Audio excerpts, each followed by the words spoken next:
अच्छा जी, बजटिंग पे हमारी डिस्कशन चल रही थी और कल हमने बजट क्या है उसके पर्पसेस को देखा था।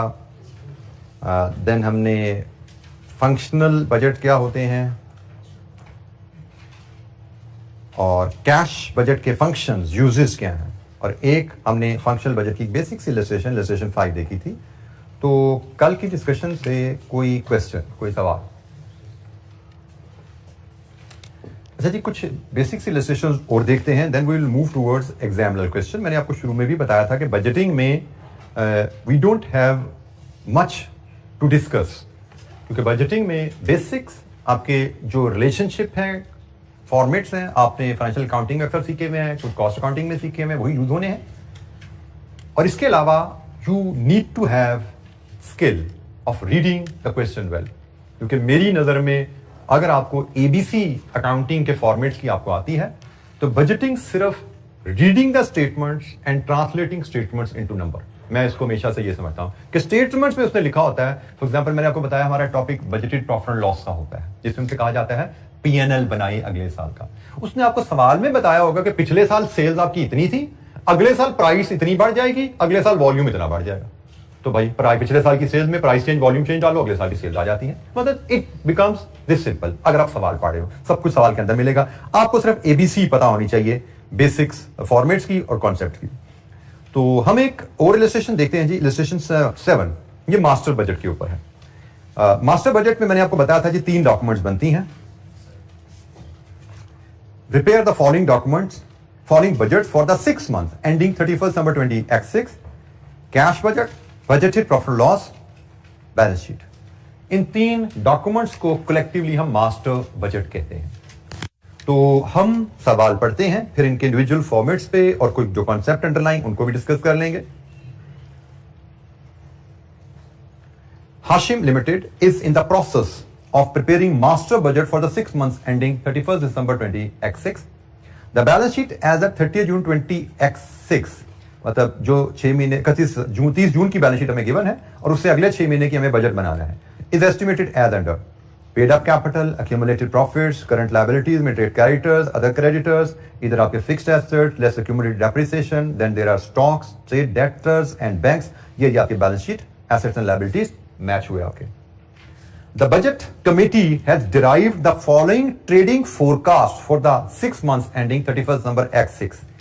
ट्रेडिंग फोरकास्ट अगले कुछ अरसे की, मई जून का एक्चुअल डाटा गिवन है और जुलाई से दिसंबर यकीनन फोरकास्ट है। सेल्स इन यूनिट्स क्या होंगी, परचेजेस रुपीज में क्या है, वेजेस एंड सैलरीज रुपीज में क्या है, ओवरहेड्स एक्सक्लूडिंग डेप्रिसिएशन वो क्या है। You are given the following information. Selling price in May was 6 rupees per unit and this is to be increase to 8 rupees per unit in October. Units यहां पे given है, price की कहानी इधर आ गई। 50% of the sales are for cash and 50% on credit to be paid 2 months later। ठीक हो गया जी। मंथली सेल में से 50% कैश के अगेंस्ट, कैश सेल का मतलब जिस महीने सेल उसी महीने पैसा मिला। क्रेडिट सेल्स जिस महीने सेल उसके 2 महीने बाद पैसा मिला आपको। Purchases are to be paid for 2 months after the purchases. Wages and salaries are to be paid as follows, 75% in the month incurred and 25% in the following month। Overheads are to be paid 1 month in arrears.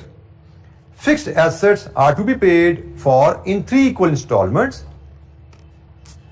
Fixed assets are to be paid for in 3 equal installments in the 3 months following the purchase. Dividends are to be paid 3 months after they are declared, and receipts from the share issue are budgeted to be received in the month of issue. Depreciation on fixed asset for 6 months ending 31st December 2026 is to be charged rupees 8,500. Opening stock at the beginning of the period under review was equal to 2 months purchases. At 31st December excess, it will be equal to 3 month purchases. In September excess, 20,000 shares of ₹1 nominal value will be issued at par. Dividend of 10,000 will be declared in October. Fixed asset will be purchased in November for 30,000. ये ऊपर उसने इनकी payments की बात की ना, dividend की payment, asset की पेमेंट और शेयर्स की पेमेंट, रिसीट्स, वो सारी उसने चीजें नीचे बताई। अच्छा जी, सबसे पहले उसने कहा जी आप कैश बजट बनाइए। पहले हम कैश बजट की थोड़ा सी फॉर्मेट पे बात कर लें। कैश बजट का फॉर्मेट हमारा बड़ा स्टैंडर्ड सा रहता है।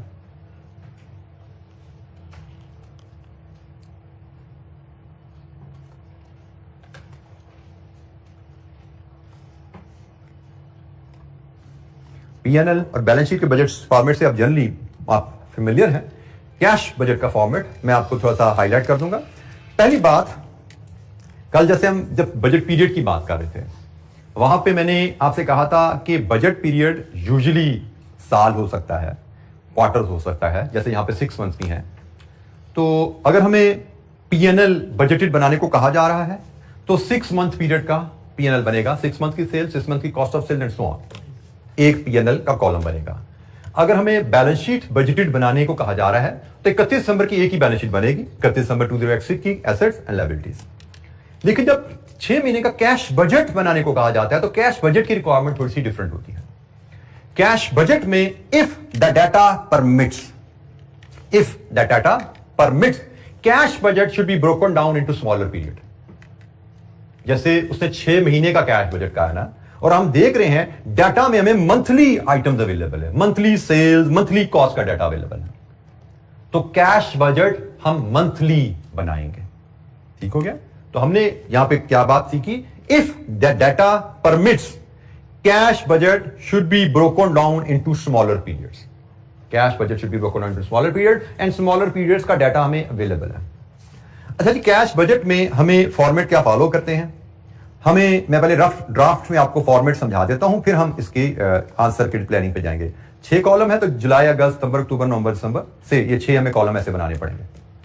हम कैश रिसीट्स फोरकास्ट करेंगे, हम कैश पेमेंट्स फोरकास्ट करेंगे, फिर हर महीने का हम नेट रिसीट ऑब्लिक पेमेंट देखेंगे क्या है, और फिर हम इसमें ओपनिंग, हर महीने का ओपनिंग बैलेंस ब्रॉड फॉरवर्ड करेंगे, और फिर क्लोजिंग बैलेंस कैरिड फॉरवर्ड हो जाया करेगा। तो ये हमारा हर महीने का, इस तरह 6 महीने हैं, 6 महीने का हमारा बजट बनेगा। ये जुलाई, अगस्त, सितंबर, अक्टूबर, नवंबर, दिसंबर के एंड पे हमारा क्लोजिंग बैलेंस क्या होगा, यहां पे आया। तो ये 6 महीने का कैश बजट हमारा इस तरह प्रेजेंट किया जाएगा। अच्छा, अब हमने यहां पे कैश बजट में ख्याल का रखना होता है, रिसीट्स के सोर्सेज क्या है। हमने क्वेश्चन पढ़ते हुए देखा सेल्स, क्वेश्चन पढ़ते हुए देखा शेयर इशू, 2 रिसीट्स के सोर्सेज हैं सेल्स, लेकिन उसमें कहा सेल्स तो कुछ कैश पे भी है, कुछ क्रेडिट पे भी है। तो जब पीएनएल बनता है, पीएनएल में तो सेल्स अक्रूवल बेसिस पे बुक होती है, वो हमें पता है, जिस महीने की सेल्स उस महीने में रिकॉर्ड होंगी। लेकिन जब हम कैश बजट बना रहे हैं तो फिर हमें सिर्फ सेल्स की वैल्यू से गर्ज नहीं है, सेल्स की टर्म से भी गर्ज है। दिस इज द रिसीट्स का मैटर, कि भाई रिसीट्स के हमने सोर्सेज भी देखने हैं और रिसीट्स की टर्म्स भी देखनी है। हमें सिर्फ रेवेन्यू में गर्ज नहीं है, रेवेन्यू की टर्म में भी गर्ज है। जैसे उसने क्वेश्चन में बताया हुआ है नोट नंबर 2 में कि हमारी सेल्स जो होंगी 50% कैश है, 50% क्रेडिट है। मतलब जुलाई की सेल्स का 50% पैसा जुलाई में ही आना है, और जुलाई की सेल्स का 50% पैसा सितंबर में आना है। ठीक हो गया? तो हमें रिसीट्स को यहां पे शायद कैश सेल्स और क्रेडिट सेल्स में स्प्लिट करना पड़ेगा। कैश सेल से पैसा कब कब कितना कितना आएगा, क्रेडिट सेल से पैसा कब कब कितना कितना आएगा, टाइमिंग के हिसाब से इनफ्लो रिकॉर्ड करना है। इसी तरह हमें पेमेंट्स को देखना है, और पेमेंट्स के लिए हमें सिर्फ कॉस्ट वैल्यू में गर्ज नहीं है, कॉस्ट की पेमेंट टर्म में भी गर्ज है। बल्कि पेमेंट में हमें 2 मैटर्स देखने पड़ेंगे, हमें कॉस्ट को भी देखना है, हमें नॉन कैश कॉस्ट अगर है तो उसको भी देखना है। फॉर एग्जाम्पल हमें कॉस्ट में डेप्रिसिएशन भी बताई गई है, कॉस्ट इंक्लूड्स डेप्रिसिएशन। तो डेप्रिसिएशन की मद में हमारी जेब से पैसा तो नहीं जाता, पीएनएल के लिए तो वो कॉस्ट जरूर है, but that is not cash cost. तो हमने कॉस्ट देखनी है, उसमें अगर कोई नॉन कैश कॉस्ट है तो उसको माइनस कर देना है। हम कैश कॉस्ट को देखते हैं और फिर कैश कॉस्ट की पेमेंट टर्म्स को देखते हैं कि जुलाई का खर्चा है, पे कब होना है, जिस महीने पे होना है उस महीने उसकी पेमेंट हमने रिकॉर्ड करनी है। तो ये जनाब कैश बजट की बेसिक सी कहानी। फॉर्मेट होगा, क्वार्टर वाइज उसने कैश डाटा दिया तो क्वार्टर वाइज कैश बजट बन जाएगा, मंथ वाइज डाटा दिया तो मंथ वाइज कैश बजट बन जाएगा। रिसीट्स की आइटम आइडेंटिफाई करेंगे, और रिसीट्स में हम सोर्सेज ऑफ रिसीट्स भी जानना चाहते हैं, टर्म्स ऑफ रिसीट भी जानना चाहते हैं। पर पेमेंट्स के लिए हम कॉस्ट की आइटम्स आइडेंटिफाई करेंगे, हम कॉस्ट को भी जानना चाहते हैं, नॉन कैश कॉस्ट कंपोनेंट भी देखेंगे उसमें हम, और फिर पेमेंट टर्म्स भी देखेंगे, देन हम कैश बजट बना पाते हैं। तो ये जनाब कैश बजट की थोड़ा सा ओवरव्यू है। इसके मुताबिक अब हम फाइनल आंसर की तरफ चलते हैं। हमारा पहला पार्ट है कैश बजट का, जिसमें हमें 6 महीने का कैश बजट बनाने हैं। तो let's draw 6 columns, July, August, September, October, November and December.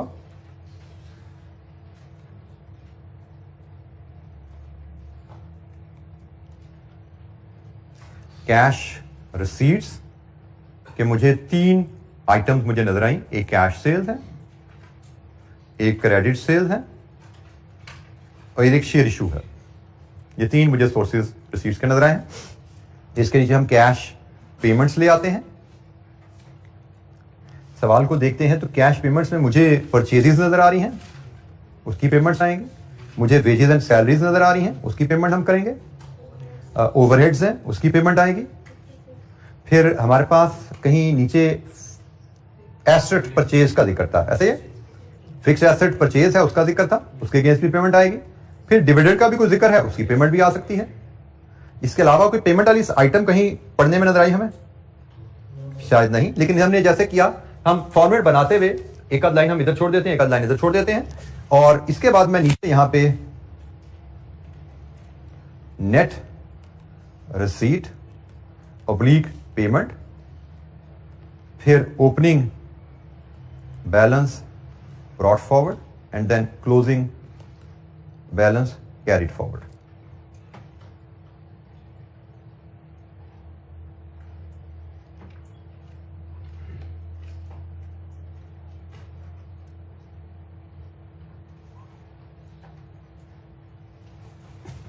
Opening balance brought forward के लिए मैं ओपनिंग बैलेंस शीट में जाता हूं तो मैं ये बैंक का बैलेंस वहां नजर आ रहा है। कैश बजट में कैश एंड बैंक दोनों बैलेंसेस ऐड करके लिखते हैं, तो मुझे बैंक का बैलेंस जो 3000 नजर आ रहा है वो मैं यहां पे ओपनिंग बैलेंस में ऐड कर दूंगा।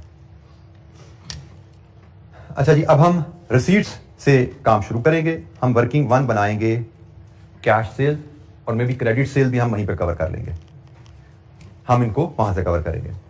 वर्किंग 1 में हम देखते हैं सेल से हमें कितना पैसा आने वाला है। अच्छा, अब यहां पे जो तवज्जो आपकी चाहिए होगी, आपने देखा जब डाटा पे जाते हैं तो उसने मंथ में मई और जून का भी सेल्स का डाटा दिया हुआ है। उसकी रेलेवेंस क्या है? क्योंकि मई की सेल्स की जो क्रेडिट सेल थी ना, उनका पैसा जून जुलाई में आना, जुलाई का बजट तो हम बना रहे हैं ना, तो हमने जुलाई के महीने में रिसीट्स पीछे से बेशक आ रही हो, कैश इनफ्लो जुलाई में कहां से आना वो रिकॉर्ड करना है। इसी तरह जुलाई के महीने पेमेंट्स भी पीछे से आ रही होंगे ना, तो हम शुरू करेंगे। हम सेल्स का रिकॉर्ड जब बनाने जाएंगे तो यहां पे चूंकि उसने 8 महीने दिए हुए हैं, तो हम 8 महीने की सेल्स बनाएंगे, उसके हिसाब से फिर हम रिसीट्स आइडेंटिफाई करेंगे। तो पहले हम सेल्स बनाते हैं 8 महीने की, मई से लेकर दिसंबर तक, फिर सेल्स से हम रिसीट्स की तरफ जाएंगे।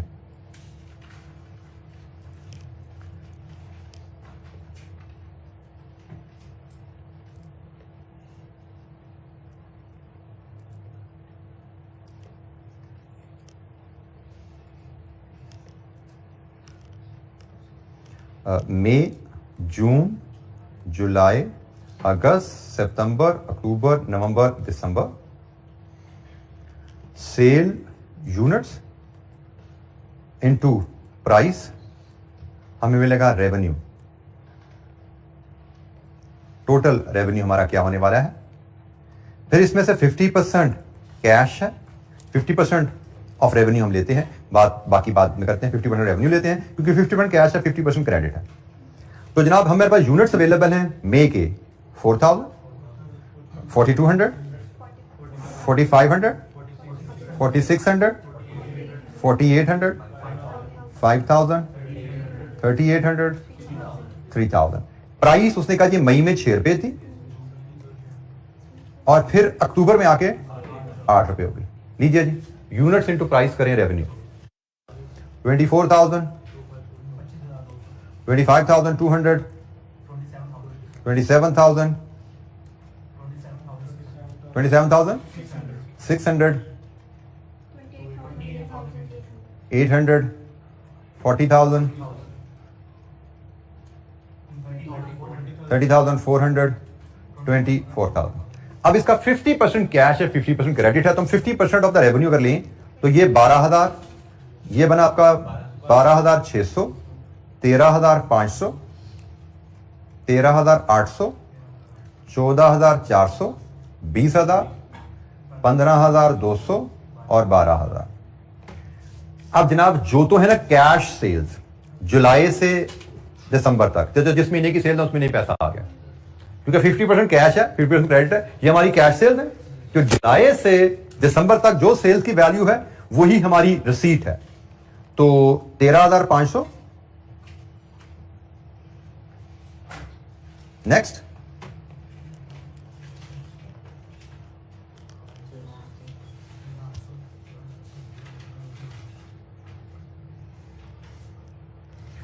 $13,500 के बाद है जी आपकी फिगर 13,800, फिर आपकी 14,400, देन 20,000 और फिर आपकी 15,200 और 12,000। अच्छा जी, ये तो आगे कैश सेल आपकी। इसके बाद आप एक वर्किंग बना लीजिए, रिकवरी फ्रॉम क्रेडिट सेल्स।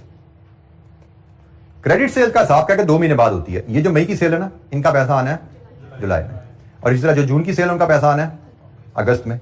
तो जनाब 12,000, 12,600, 13,500, 13,800, 14,400 और 20,000, ये 2 जो क्रेडिट सेल्स हैं इनका पैसा अगले पीरियड में जा रहा है। हमारे कैश बजट में फॉल नहीं करता, तो हमने उसको कंसिडर नहीं करना। ठीक है जी।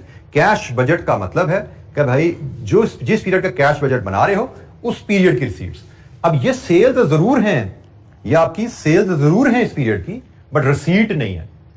सेल्स हैं, पीएनएल में रेवेन्यू में आएंगी, लेकिन कैश बजट में रिसीट पे नहीं आएगी। ठीक है, तो ये हमारी जनाब credit recovery from credit sales आ गए। जुलाई में 12,000, अगस्त में 12,600, 13,500, 13,800, 14,400 और 20,000। सेल्स के against receipts, cash sales, credit sales, terms of sales के हिसाब से हमने कैश इनफ्लोज प्लान कर लिया।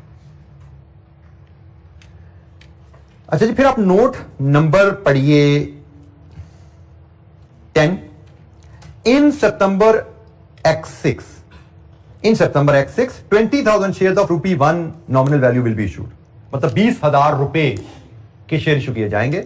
और इसके साथ ही अगर आप पढ़ लीजिए नोट नंबर 7 का दूसरा हिस्सा, receipts from share issue are budgeted to be received in the month of issue, मतलब 20,000 शेयर आपने सितंबर में इशू किए, 20,000 शेयर के अगेंस्ट पैसे आपको सितंबर में आएंगे, और वो पैसे होंगे 20,000 रुपए। 20,000 शेयर ₹1 के हिसाब से ये रिसीट आ गई। तो जनाब ये आपकी टोटल रिसीट बन गई। अब आ जाइए पेमेंट्स के ऊपर। सबसे पहले परचेजेस की बात करें तो परचेजेस का कॉलम मई से लेके दिसंबर तक का डाटा आपको गिवन है, और नोट नंबर दिया हुआ है 3 परचेजेस की पेमेंट टर्म के लिए। परचेज की पेमेंट टर्म है purchase are to be paid for 2 months after the purchase, मतलब जुलाई में जो पेमेंट होगी वो मई की परचेज की होगी। तो जनाब मई की परचेज आपके सामने आ रही है 12,000। परचेजेस पेमेंट को हम आउटफ्लो शो कर देते हैं 12,000। जून की परचेजेस 13,000 अगस्त में पे हुई। जुलाई की परचेजेस 14,000 सितंबर में पे हुई। अगस्त की परचेजेस 18,000 अक्टूबर में पे हुई। सितंबर की परचेजेस 16,000 नवंबर में पे हुई, और अक्टूबर की परचेजेस 14,000 दिसंबर में पे हुई। नवंबर दिसंबर की परचेजेस हमारे बजट के बाद पे होनी है, हमारे बजट में वो पेमेंट शो नहीं होगी। पीएनएल बनाएंगे वहां पे परचेजेस शो करेंगे नवंबर दिसंबर में, लेकिन कैश पेमेंट नहीं है। कैश पेमेंट हमारी मई से लेके अक्टूबर तक की परचेजेस, क्योंकि 2 मंथ्स का हिसाब है। वेजेस, मंथली वेजेस उसने दी हुई हैं, और वेजेस का नोट है 4। Wages and salaries are to be paid as follow: 75% in the month incurred and 25% the following month. इसलिए हम एक छोटी सी वर्किंग बना लेते हैं, वर्किंग 2। वेजेस के बारे में हमने सीखा कि भाई हमने 75% of same month of current month, 75% of current month पे होनी है, और 25% ऑफ प्रीवियस मंथ पे होनी है। तो जनाब इसके हिसाब से हम 6 महीने का बजट बना लेते हैं। जुलाई, अगस्त, सितंबर, अक्टूबर, नवंबर एंड दिसंबर। ठीक है जी, 6 महीने का हमने कैश बनानी है। जुलाई में 75% ऑफ जुलाई पे होनी है। 75% ऑफ जुलाई कितनी है? जुलाई की सैलरी है 8,000, 75% बना 6,000। इसी तरह अगस्त का 75, 7500, सितंबर का 7500, अक्टूबर का 7500, नवंबर का 9000, दिसंबर का 9000। हर महीने के खर्चा का 75 उसी महीने चले जाना है और हर महीने के खर्चे का 25 अगले महीने जाना है। मतलब जुलाई के खर्चे का 25 अगस्त में गया, अगस्त के खर्चे का 25 सितंबर में गया, सितंबर के खर्चे का 25 अक्टूबर में गया, अक्टूबर के खर्चे का 25% नवंबर में गया और नवंबर के खर्चे का 25% दिसंबर में गया। और इसी तरह जून के खर्चे का 25, जून का खर्चा 8000, उसका 25।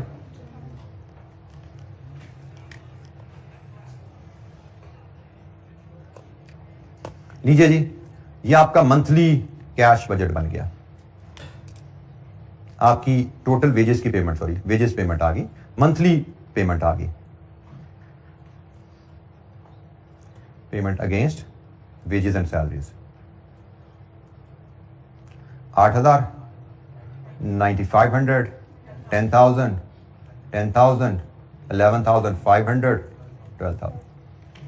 ये हमारी monthly payments against wages and salaries आ गई।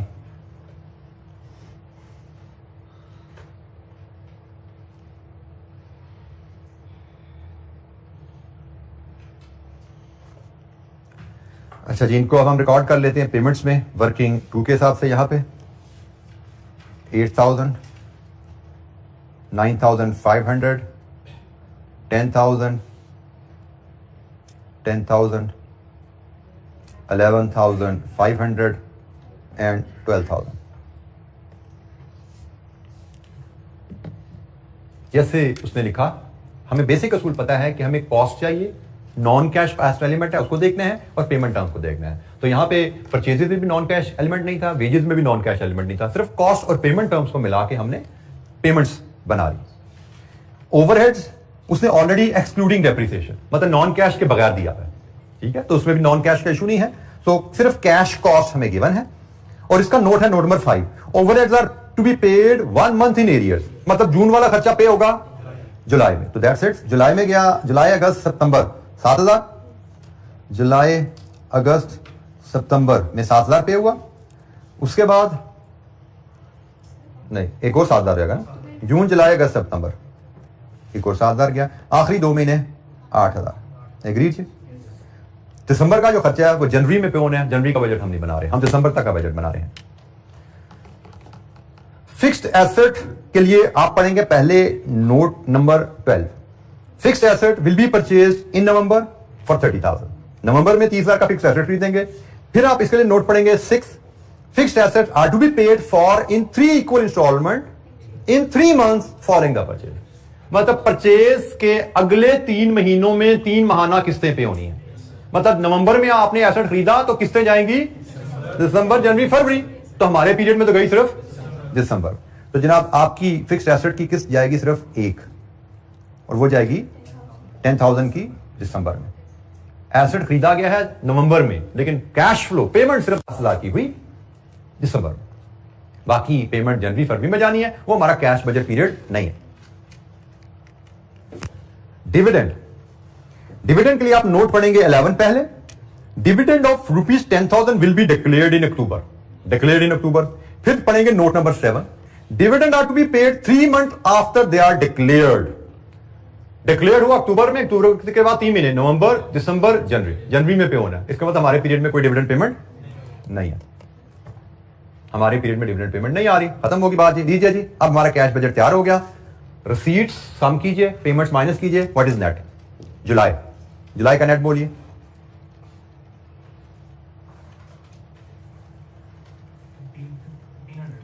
$1,500 पॉजिटिव, नेगेटिव, इसका मतलब क्लोजिंग बैलेंस 1,500 रह गया। ब्रॉट फॉरवर्ड 1,500 पॉजिटिव जी। नेक्स्ट मंथ का टोटल 3,100 नेगेटिव, क्लोजिंग हो गया 1,600 नेगेटिव। अच्छा, नेगेटिव हो गया जी, इसको हम कैरी फॉरवर्ड किया 1,600 नेगेटिव, 16,000 पॉजिटिव, तो क्लोजिंग बैलेंस इज 15,300 पॉजिटिव। ये कैरी फॉरवर्ड हो गया। मंथ 1,200 नेगेटिव जी, क्लोजिंग 14,000 100 पॉजिटिव, नवंबर 5900 negative, so closing is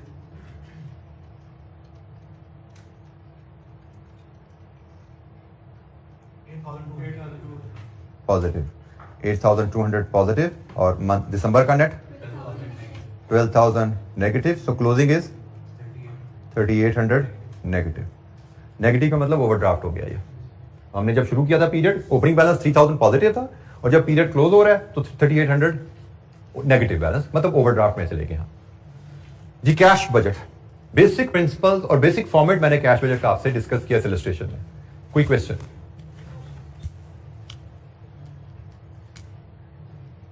cash budget में हमें यही कुछ चीजें हैं जिनको ख्याल रखना है। कैश बजट हमारा स्मॉलर पीरियड में ब्रेक हो सकता है, मंथ या क्वार्टर्स में।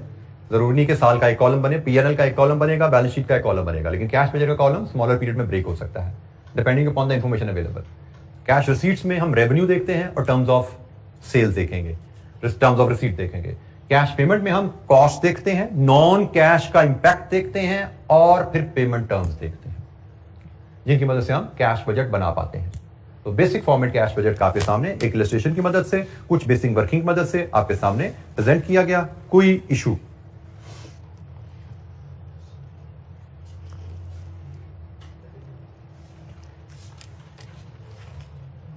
अच्छा, जिसके बाद हमें यहां पे बजटेड पीएनएल बनाना है। बजटेड पीएनएल, कैश बजट हमने बना लिया, बजटेड पीएनएल बनाना है जी।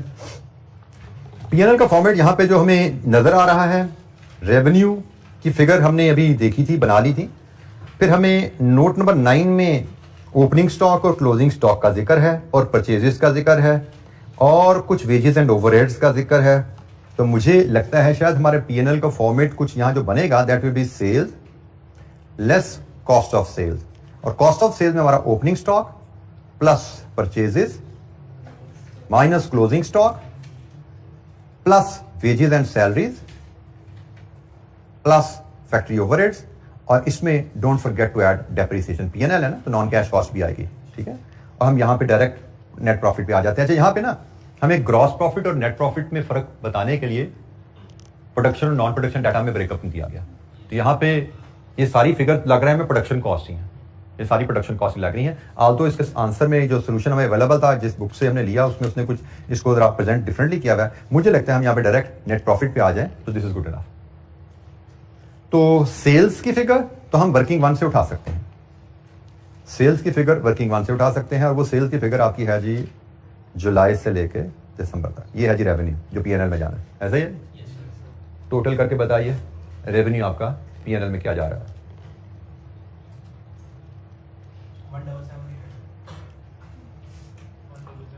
177,800। ओपनिंग स्टॉक उसने कहा नोट नंबर 9 में कि opening stock at the beginning of the period under review was equal to 2 months purchases.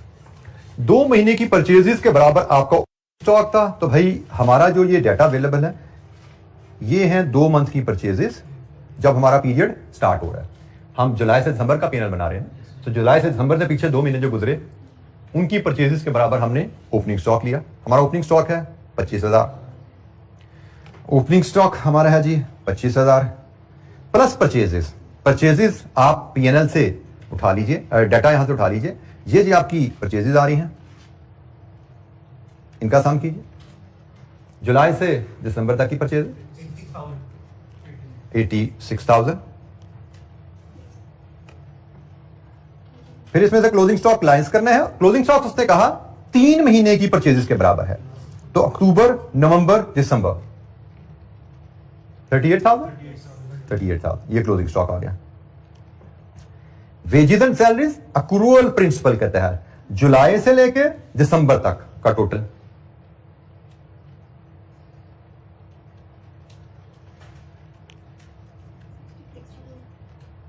कितना जी? 62,000। ओवरहेड कैश एक्सपेंडिचर जुलाई से लेके दिसंबर तक का total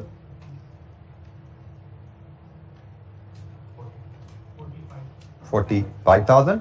and depreciation note number 8 में बताई गई है, 6 महीने की डेप्रिसिएशन 8,500। लीजिए जी, यहां पे नेट प्रॉफिट कितना बना जी?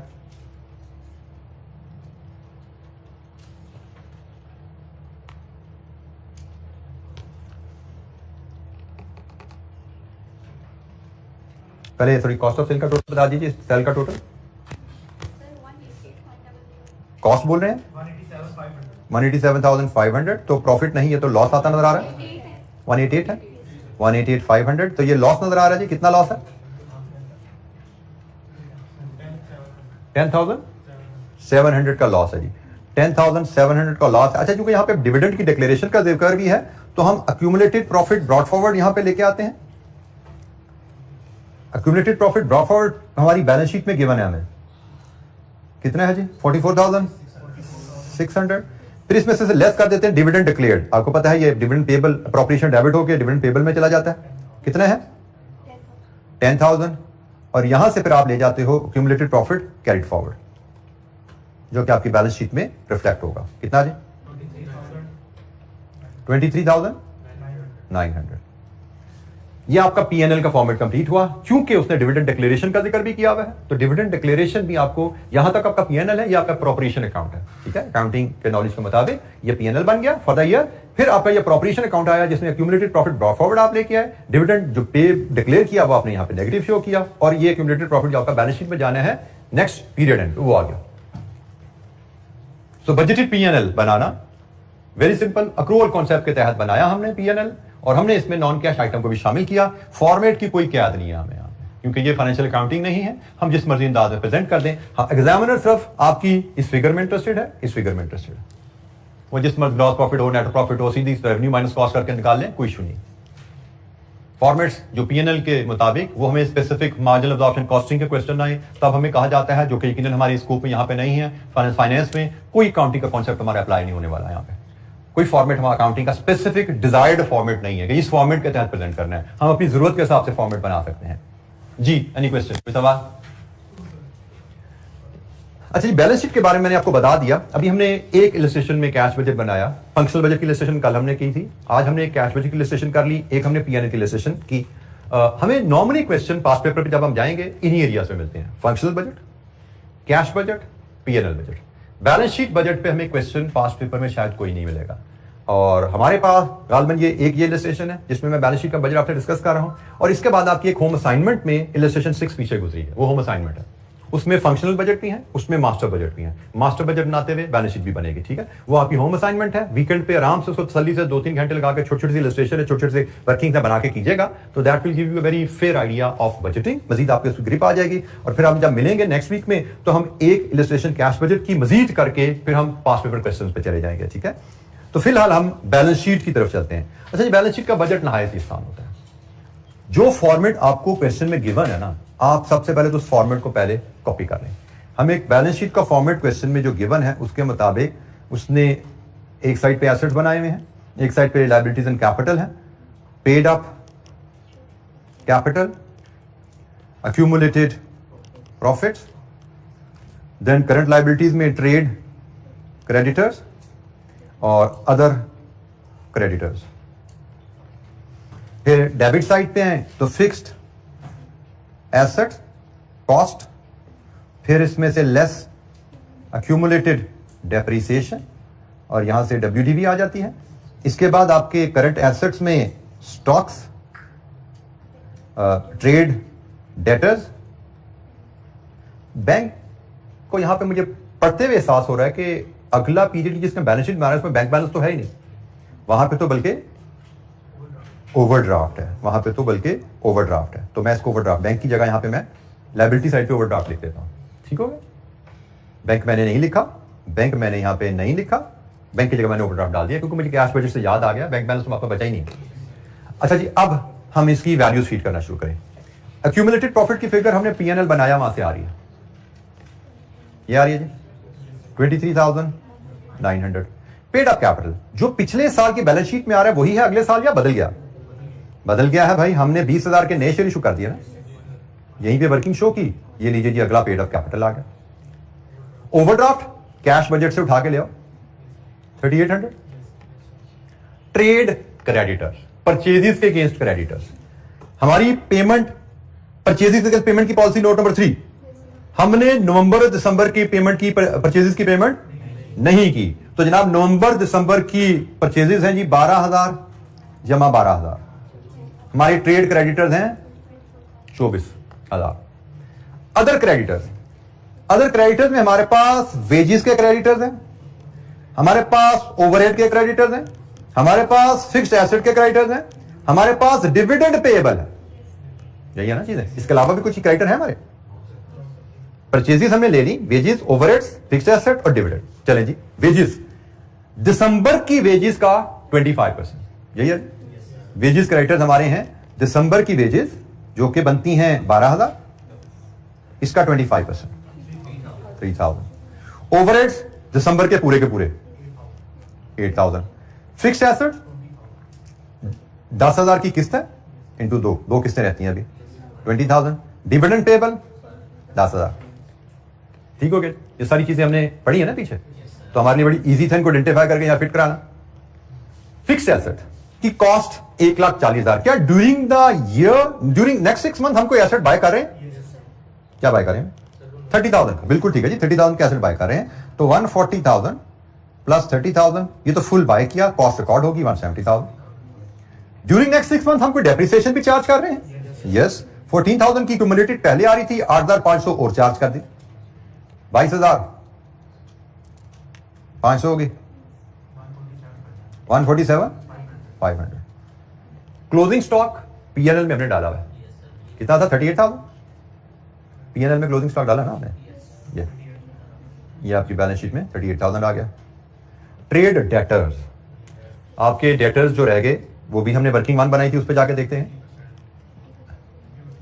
ये हमारे डेटर है ना जो जनवरी फरवरी में आने हैं, 27,200,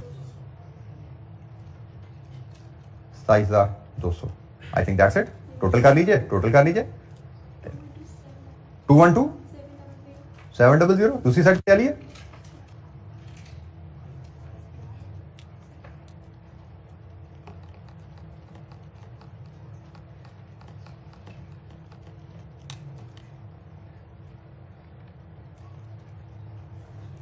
जी 212,700 राइट से लिए दोनों। अच्छा, अब इसमें ना ये एक मास्टर बजट का क्वेश्चन था, इसलिए हमारी इसमें कैश फ्लो पहले बनाया हमने, पीएनएल बनाया, फिर बैलेंस शीट बनाई, और बैलेंस शीट हमारी कंप्लीटली हम एक फिगर यहां पे ट्रेस कर सके।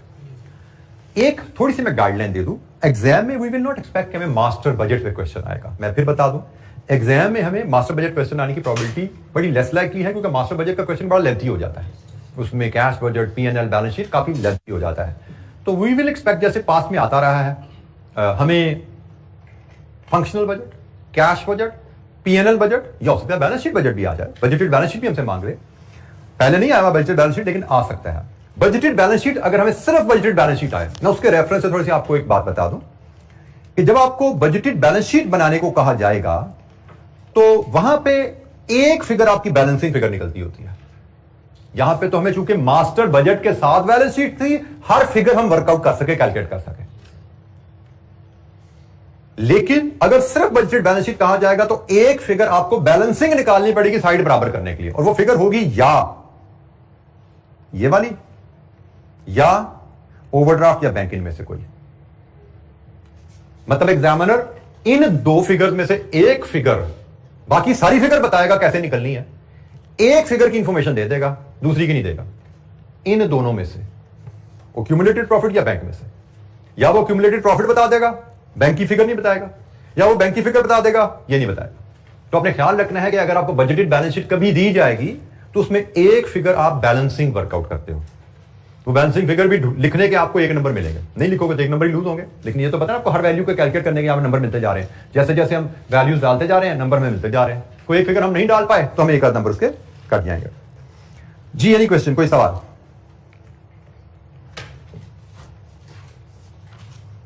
अच्छा जी, आज के लिए इतना ही। हमें क्योंकि आगे में इलस्ट्रेशन करनी होगी, तकरीबन हाफ एन आवर की इलस्ट्रेशन है, हमारे पास सिर्फ 5-6 मिनट रह गए हैं, हम वो नहीं कर सकते। तो नेक्स्ट वीक तो हमारी 3 क्लासेज ही होंगी, बट आई बिलीव, बिल्कुल हाँ, नेक्स्ट वीक हमारी 3 क्लासेज ही हैं, लेकिन उससे अगले वीक में वी विल हैव 6 क्लासेज इंशाअल्लाह। मतलब 6 क्लासेज हम सिर्फ फाइनेंस की, पूरी वीक की क्लासेज फाइनेंस की चलेंगी। मतलब मैं बात कर रहा हूँ वीक स्टार्टिंग 18th नहीं, वीक स्टार्टिंग 25, वीक स्टार्टिंग 25 में we will have all 6 classes. ठीक हो गया? तो ये हमारा प्लान है फिलहाल का। अब हम मिलेंगे इंशाल्लाह नेक्स्ट वीक थर्सडे को, जिसमें हम कैश बजट की इलस्ट्रेशन और फिर पास पेपर क्वेश्चन बजटिंग के शुरू कर देंगे। हमारा कोशिश होगी कि नेक्स्ट वीक में हम बजटिंग के मैक्सिमम क्वेश्चन करके बजटिंग के एरिया को जरा क्लोजर की तरफ लेके चलें। और जब हम फुल वीक में मिलेंगे वीक स्टार्टिंग 25, तो वहां पे मंडे नहीं तो ट्यूसडे से हम लास्ट चैप्टर हमारा जो रिस्क मैनेजमेंट का है उस पर बात शुरू कर रहे होंगे। मंडे तो नहीं, शायद ट्यूसडे से हम रिस्क मैनेजमेंट पे बात शुरू कर देंगे, जो हमारा लास्ट चैप्टर आएगा इंशाल्लाह। तो आज के लिए इतना ही। Thank you very much. अस्सलाम वालेकुम।